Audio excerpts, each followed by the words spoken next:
ప్రభు పేరిట మీకు వందనాలు. ఇంతటి అవకాశం ఇచ్చిన దేవాదేవుడికి హృదయపూర్వక వందనాలు చెల్లిస్తూ, గత కొంతకాలం నుంచి పరిశుద్ధాత్మ దేవుడు మనతో మాట్లాడుతున్నాడు కనుక, ఈరోజు మనం శ్రద్ధగా విని ఆ వాక్యానుసారంగా జీవిద్దాం. దేవుని రాజ్యానికి వారసులవుదాం. గత కొంతకాలం నుంచి పరిశుద్ధాత్మ దేవుడు నీతో, నాతో, సర్వ మానవులతో ఆయన మాట్లాడుతుందేమనగా, మొదటి సమూయేలు గ్రంథము 6వ అధ్యాయము 20 వచనం ద్వారా ఈ రోజున 21 వచనాల ద్వారా దేవుడు మాట్లాడుతున్నాడు కనుక, మన శ్రద్ధగా విని ఆ వాక్యాన్ని విని విడిచిపెట్టకుండా అనేక మందికి షేర్ చేద్దాం.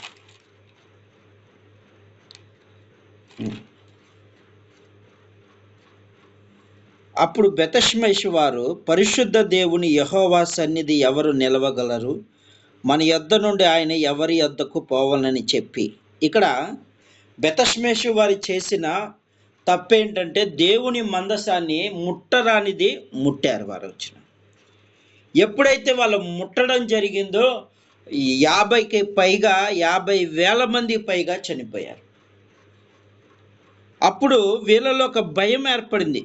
అప్పుడు దాకా ఏం చేశారు? సంతోషపడ్డారు, ఆనందంగా ఉన్నారు. కానీ ఏమైందంటే దుఃఖాకాంతులయ్యారు. తర్వాత 50 మంది మొత్తగా యెహోవా గొప్ప దెబ్బతో అనేకులు మొత్తగా జనులు దుఃఖాకాంతులయ్యారు. నీవు పరిశుద్ధత లేకుండా దేవుణ్ణి ముట్టుకున్నారు కాబట్టి వీళ్ళేమైపోయారు? నాశనం అయిపోయారు. అప్పటికి వీళ్ళకి భయం ఏర్పడింది బెతష్మెషు వారు. ఈ రోజున పరిశుద్ధాత్మ దేవుడు ఎందుకని బెతష్మెషు వారు ఎలాంటి వారంటే, దేవునిని అవమానపరిచే వాళ్ళు. వీళ్ళు ఎవరో దేవుణ్ణి అవమానపరిచారు. అనేక విధాలుగా దేవుని యొక్క ఆజ్ఞలను వ్యతిరేకంగా జీవించారు. వీళ్ళు యెహోషువ పొలములో ఉన్న వీళ్ళు, యెహోషువ యొక్క పొలము కలిగిన ఆ స్థలములో ఈ మందసం ఆగినప్పుడు వీళ్ళ మనసులు ఎలాంటివంటే ఎగతాళి చేసే మనస్తత్వాలు. ఏంటిది? ఎగతాళి, అపహాస్యం, నవ్వుకునే వాళ్ళు. ఇశ్రాయేలు ప్రజలు కష్టపడతా ఉంటే, ఈ ఫిలిస్తీయుల చేతిలో నలుగుతూ ఉంటే వీళ్ళు ఏం చేసేవాళ్ళంటే నవ్వుకునేవాళ్ళు.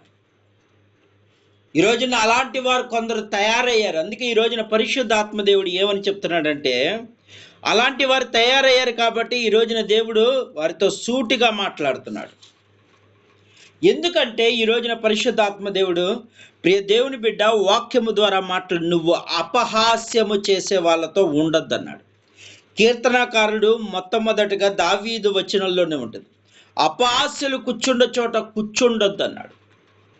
ఇప్పుడు వీళ్ళ ఇశ్రాయేలు ప్రజలు ఫిలిస్తీయుల దగ్గర బానిసత్వంగా ఉన్నప్పుడు, వాళ్ళని వీళ్ళు వేధిస్తున్నప్పుడు వీళ్ళు ఏం చేశారంటే, ఈ బెతష్మెషు వారు దేవుని కొంత ఎరిగిన వారు. వీళ్ళు కొందరు ఎరగని వారు ఉన్నారు, కొందరు ఎరిగిన వారు ఉన్నారు. కనుక వీళ్ళు ఏం చేశారంటే వాళ్ళని హేళన చేయటం మొదలుపెట్టారు. అందుకే దేవుడి కోపము వీళ్ళ మీదకి వచ్చింది. అనుకున్నారు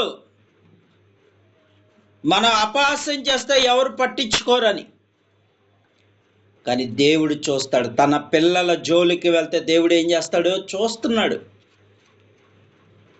కొందరు ఏం చేస్తూ ఉంటారండి, ఒకటి అవమానపరచాలని, ఒకడిని హేళన చేయాలని ఎన్నో విధాలుగా చేస్తూ ఉంటే, కానీ దేవుడు ఏం చేస్తూ ఉంటాడంటే చూస్తూ ఉంటాడు. ఎందుకని? ఆనాడు మోషే కాలంలో కూడా ఇదే జరిగింది. మోషే పుడుతున్నాడు, ఒక రక్షకుడు పుడుతున్నాడు అనే ఐగుప్తు దేశంలో జరుగుతున్నప్పుడు 2 సంవత్సరాల పిల్లల్ని చంపే అని ఫరో చెప్పినప్పుడు, వాళ్ళను పుట్టిన పిల్లలందరినీ, మగ పిల్లల్ని తీసుకెళ్ళి ఎక్కడ వేశారు? మగ పిల్లల్ని తీసుకెళ్ళి ఏం చేశారంటే భయంకరంగా నైలు నదిలో పడేశారు. ఎక్కడ పడేశారు? నైలు నదిలో పడేశారు. అందులో భయంకరమైన ముసళ్ళు ఉంటాయి. అవి ఒక్కొక్కరిని తింటా ఉంటే వీళ్ళు ఆనందపడ్డారు. ఏమయ్యారు? ఆనందపడ్డారు. సంతోషంగా, ఆహా ఎంత ఆ చిన్నపిల్లని భలే తింటుందిరా ఈ ముసలని ఆనందపడ్డారు, సంతోషపడ్డారు. కానీ వీరు అనుకుంటున్నారు సంతోషపడుతున్నారు, కానీ దేవుడు పైనుండి చూస్తూనే ఉన్నాడు. ఏం చేశాడు? దేవుడు పైనుండి చూస్తూనే ఉన్నాడు. నీవు ఎవరిని చూసి హేళన చేస్తున్నావో, తృణీకరిస్తున్నావో, ఎగతాళి చేస్తున్నావో దేవుడు వాణ్ణి నిలబెట్టుకోబోతున్నాడు. ఇప్పుడు ఎవరిని చంపాలనుకున్నారు? మోషేని చంపాలనుకున్నారు.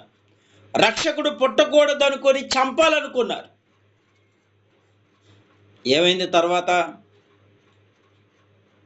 రక్షకుడు పుట్టకూడదు, ఇక ఇశ్రాయేలు ప్రజలను విడిపించేవాడు పుట్టకూడదని చంపాలని చూశారు. దేవుడు ఏం చేశాడో తెలుసా? అదే ఎవరినైతే చంపాలనుకున్నారు వాళ్ళనే ఏ ఫరో అయితే చెప్పాడో ఆ ఫరో ఇంట్లో పెరిగేలా చేశాడు దేవుడు. ఆ ఫరో ఇంట్లోకి వెళ్ళేలాగా చేశాడు. అంటే ఇప్పుడు ఈ ఫరోకి శత్రువు ఎవరంటే మోషే. కానీ ఇప్పుడు పెంచింది ఎవరిని?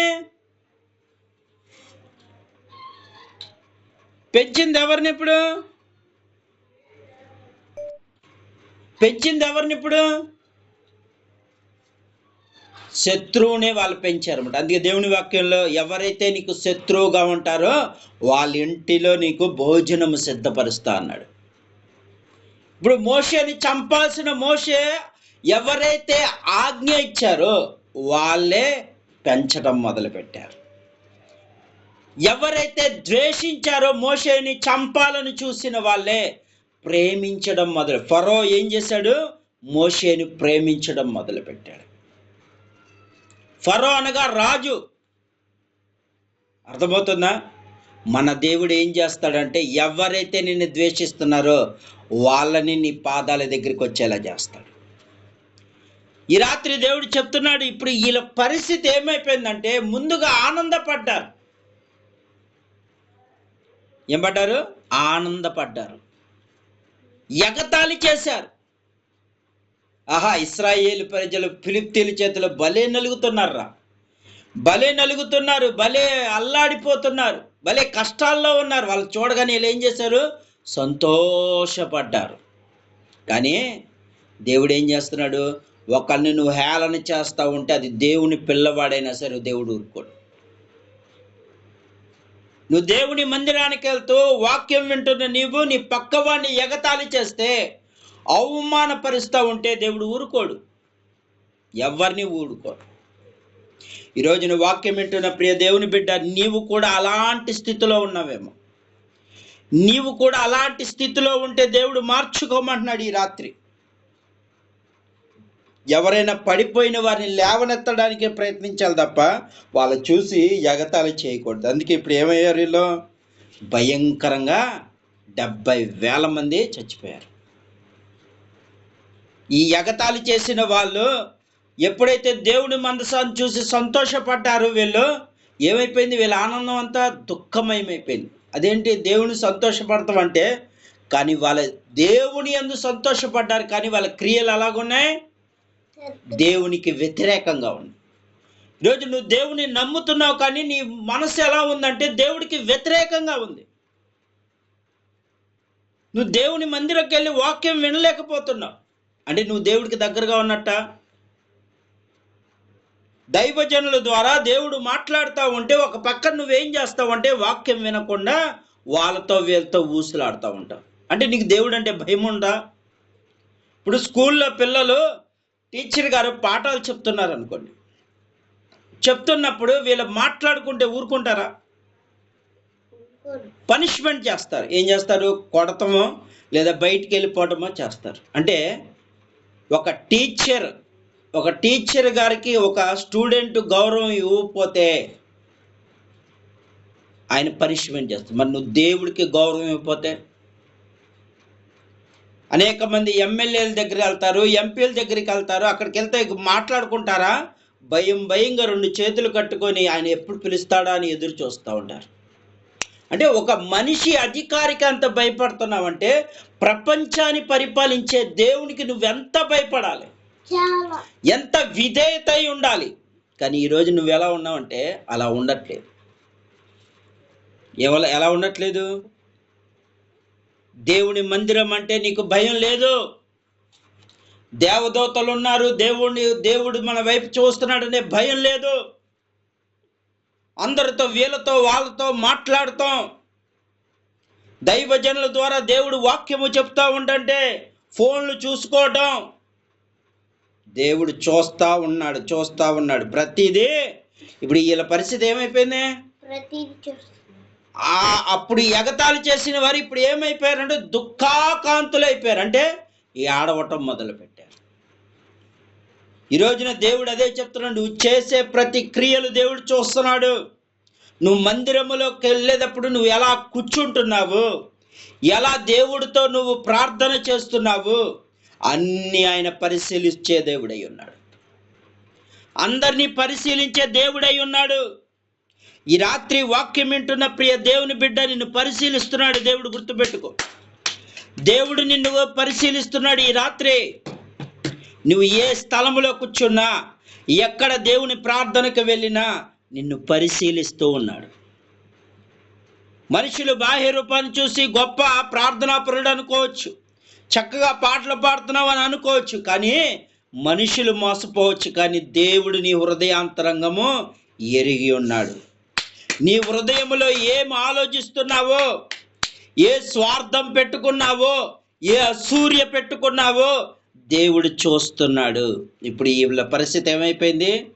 ఒకప్పుడు ఎగతాళి చేశారు ఈ బెతష్మేషు వారు, ఇప్పుడు ఏమైపోయారు? ఏడవటం మొదలుపెట్టారు. దేవుని పిల్లల్ని ఎగతాళి చేస్తూ ఉంటే, దేవుని పిల్లల్ని అవమానిస్తూ ఉంటే వీళ్ళు ఎంతో సంతోషపడ్డారు. కానీ ఇప్పుడు ఏమైపోయారంటే, ఆ రోజున వాళ్ళు ఎంతైతే సంతోషపడ్డారు, ఈ రోజున ఆ సంతోషం అంతా ఏమైపోయింది? ఆ సంతోషం అంతా ఏమైపోయింది? దుఃఖమయమైపోయారు. అప్పుడు ఏడుస్తూ అంటున్నారు. అప్పుడు బెతష్మేషు వారు, పరిశుద్ధ దేవుని యెహోవా సన్నిధి ఎవరు నిలవగలరు? ఏమంటున్నారు? దేవుడు పరిశుద్ధుడు, మనలో ఏ పరిశుద్ధత లేదు కాబట్టి ఆయన ముందు మనం ఎవరు నిలబడలేరు అని బాధపడుతున్నారు. ఈ మందసం మన దగ్గర ఉంటే చచ్చిపోతాం. ఏమంటున్నారు అక్కడ? మళ్ళీ కిందకి వెళ్తే, మన యొద్ద ఆయన ఎవరి యొద్దకు పోవాలని చెప్పి కిరియాతాము కాపరస్తుల దూతలు పంపి ఫిలిప్తీలు యెహోవా మందసము మరలా తీసుకొని వచ్చిరి. మీరు వచ్చి మీ దాపునకు దాన్ని తీసుకుపోవాలని వర్తమానం పంపిరు. ఏం చేశారు? మళ్ళీ ఫిలిప్తీలకి వర్తమానం పంపించారు. అయ్యా, ఈ మందసం మీ దగ్గర నుండి మా దగ్గరికి వచ్చేసరికి మా వాళ్ళు ఎంతో మంది చచ్చిపోయారు, ఈ మందసం మీద మేము నిలబడలేము. ఎందుకంటున్నారు? వాళ్ళ పరిశుద్ధత లేదు. ఏం లేదు? పరిశుద్ధత. అందుకే ఆ వాక్యంలో ఒక మాట రాయబడింది. ఏమని అంటున్నాడంటే, అప్పుడు బెతష్మేషు, పరిశుద్ధ దేవుని యెహోవా సన్నిధి ఎవరు నిలవగలరు? దేవుడి ముందు, దేవుని శక్తి ముందు మా వల్ల కాదు, మాలో పరిశుద్ధత లేదు.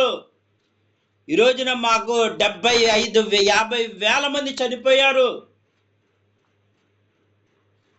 కనుక మీరు మీ మందసాన్ని తీసుకెళ్ళిపోమని ఎవరికి చెప్తున్నారు? ఏ ఫిలిస్తీయుల సరిహద్దు నుండి వచ్చిందో అక్కడికే మీరు తీసుకెళ్ళిపోండి అంటున్నారు. భయపడిపోతున్నారు. దేవుడు ఎందుకని ఫిలిస్తీయులకను ఈ బెతష్మేషు వారికి వీళ్ళందరికీ ఎందుకు శిక్ష వేస్తున్నాడు అంటే, ఒకప్పుడు తన పిల్లల్ని ఏడ్పించారు. ఏం చేశారు? ఒకప్పుడు తన పిల్లల్ని ఏడ్పించారు. ఇశ్రాయేలు ప్రజలను ఏడిపించేశారు, రోదనకరంగా చేశారు, వేదనకరంగా చేశారు.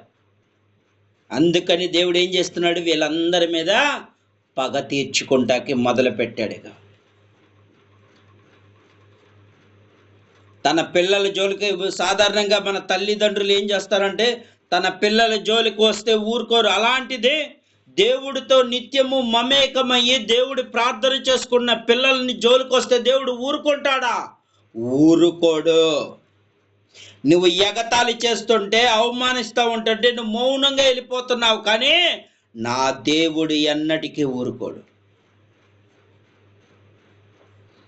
ఈ రాత్రి దేవుడు అదే చెప్తున్నాడు. ఇశ్రాయేలు ప్రజలు నలిగిపోతా ఉండంటే ఎగతాళి చేసిన ఎవరు? ఇలా బెతష్మేషు వారు ఏమయ్యారు?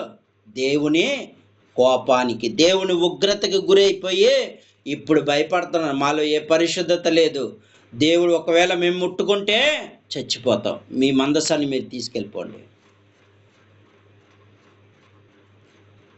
మీ మందసాన్ని మీరు తీసుకెళ్ళిపోండి అంటున్నారు. ఈ రాత్రి దేవుడు చెప్తున్నాడు, ప్రియ దేవుని బిడ్డ, దేవుని మందసం అనగా క్రీస్తు మనలో ఉండాల. యేసయ్య నీలో ఉండాలంటే నీలో గుణగణాలు ఉండాలి. అప్పుడు దేవుని మందసం నీలో ఉన్నట్టు. నీ మనసులో ఏ చెడు తలంపులు ఉండకూడదు. నీ ఆలోచనలో ఏ తలంపు ఉండకూడదు. కేవలం దేవుని తలంపులే ఉండాలి. దేవుని కోసము పరిగెత్తేవాడిగా ఉంటే నీవు పరలోక రాజ్యానికి వారసుడు చేస్తాడు. ఒక పక్క దేవుడు, ఒక పక్క లోకం కుదరదు. దేవుడితోనే నీ సావాసం ఉండాలి.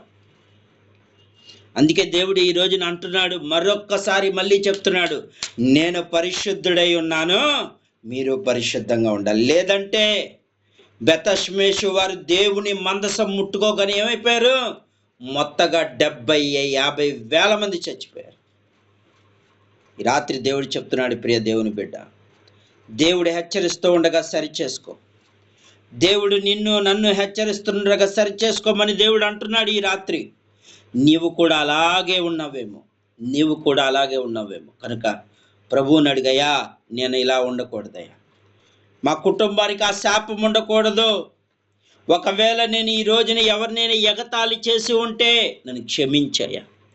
నా బంధువైనా స్నేహితుడైనా ఎవరినైనా నేను ఎగతాళి చేశానేమో, ఎవరినైనా నేను ఏడ్పించేస్తున్నానేమో, నన్ను క్షమించి ప్రభువా అని ఈ రాత్రి నువ్వు అడిగితే దేవుని కనికరం నీ కుటుంబం మీదకి వస్తుంది. ఈ కొద్ది మాటలు దేవుడు దీవించునుగాక. ఆమేన్.